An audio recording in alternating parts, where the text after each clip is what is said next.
So we got cut off there. We're trying to get from kilometers cubed to liters. And since we're already in meters cubed, it turns out, you may remember, I did say once that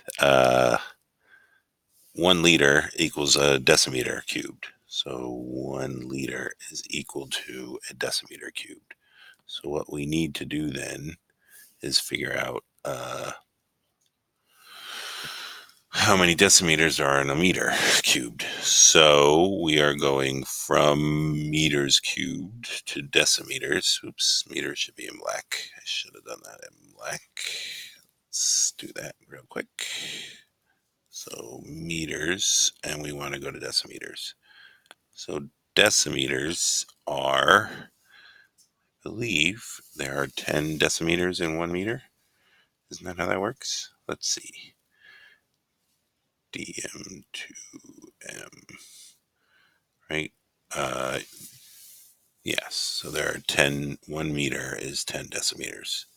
So if that's true, when we cube this bad boy, right? So then when we cube everything, that would be 10 to the first to the third power. So that's 10 to the third. So then we're going to multiply that by 10 to the third decimeters cubed in 1 meter cubed. So that's what we're multiplying that by. That's what all that stuff becomes. And that gets rid of meters cubed, and we have decimeters cubed. So that times 10 to the third is, right, 1 decimeter is 0.1 meters. So, yeah. Okay. All right. So 10 to the third. So that's 10 to the 20th. So 3.73 times 10 to the 20th decimeters cubed. And since 1 decimeter equals 1 liter, then that's the same as liters. So therefore, that's 3.73 times 10 to the 20th liters, because it's a 1-to-1. Okay, moving on. So you were asked to convert miles to acres. Now miles, hopefully were miles squared, because acres are a 2-dimensional space. So there's some distance in miles here and there's some distance in miles here. So the space taken up by an acre is 2-dimensional. So it should be miles squared. So we just got to convert miles squared to acres. So if we have 27 miles squared, we just need to figure out what the miles squared to acre conversion is. And you look that up. I wish I didn't do that. Truly wish I didn't do that. Oh, no. Okay. Oh, good. All right. So let's go there. So miles squared to acres.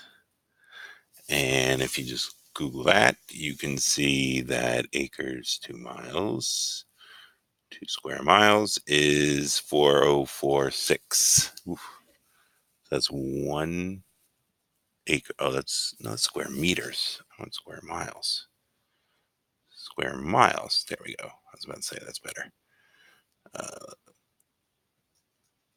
1. Okay, so it's 640 acres in 1 square mile. So 640 acres in 1 square mile. Bink, bink. And so now we're just going to multiply 27 by 640, and that's going to give us our answer. So 27 times 640 is 17,280, and significant digit wise, we're going to use this because these are considered infinite. So that would be 17,000 acres. All right, moving on. So the energy to, so this is awful, by the way. This is just a conversion nightmare. Hopefully you remember that we learned the specific heat of water is 4.18 joules per grams degrees Celsius. So that's what we know. So now we got to convert our Fahrenheit to Celsius. We got to convert our gallons to grams. And then we can figure out the joules, which is the energy. All right. So 1,000 gallons. We know for water that 1 milliliter equals 1 gram, right? So we just got to get gallons to milliliters.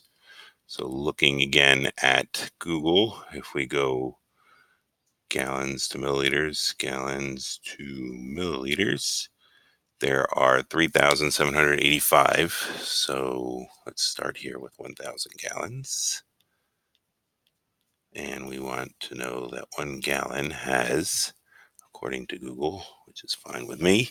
3785.412 milliliters. And we know that for every 1 milliliter, there is 1 gram. So that's why we're doing that. I shouldn't go blue. I guess I should go somewhere else. 1 gram. Okay. So 1,000 times that. So we're just going to move that decimal over 3 times for 1,000, So that means the answer is 3785412 grams. Okay. So we got our grams. And officially, that should only be one significant figure because this only has one significant figure. But we're going to ignore that because they couldn't possibly amend that. All right. Then converting Fahrenheit to Celsius, which I hate because it's not easy.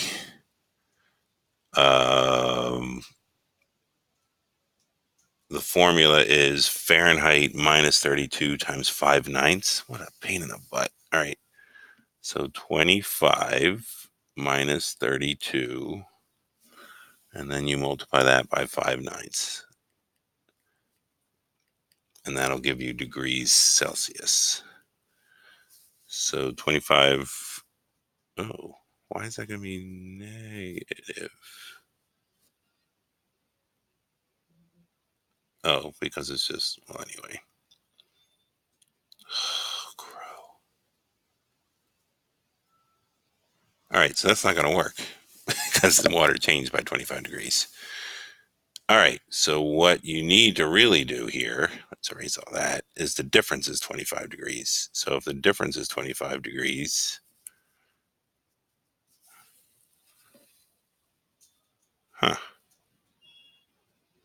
what a pain in the butt. This question has become a giant pain in the butt. So let's say you were at 100 degrees Fahrenheit. So 100 degrees Fahrenheit. 100 degrees Fahrenheit is 37.8 degrees Celsius. 37.8 degrees Celsius.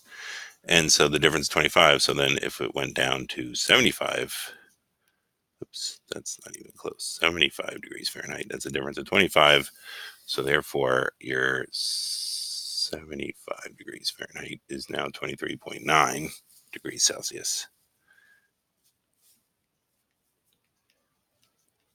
And then we just subtract these two to figure out what this change is. So 37.8 minus 27.9, 37.8 minus 27.9 is 9.9. So it's 9.9 degrees Celsius.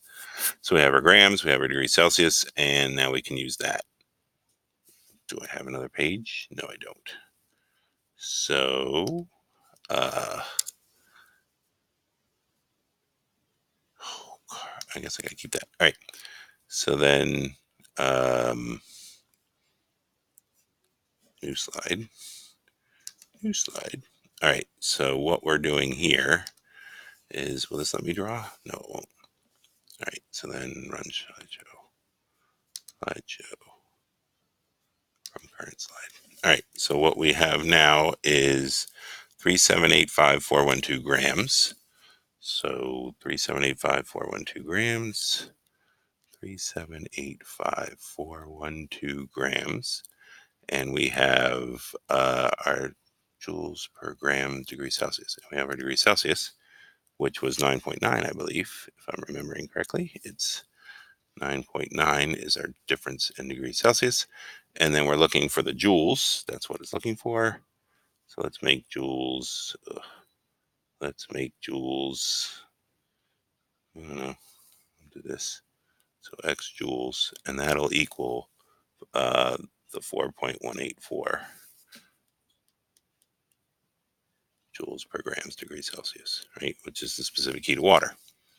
There you go. So then you just solve for joules. So 9.9 times 4.18 equals, and then times 3785412. And you get, it's 156, big number, 156,647,919. So those are joules. If you want to convert those to kilojoules, you can just knock off those there. So it's 1564647 kilojoules, if that makes anyone happier. Maybe they want it in calories, in which case, again, you just do a conversion to calories. Okay. So I guess that should be an 8. So significant digit wise, I guess we should have used, well, I don't know, because this says 1. So it says you should just use one significant digit.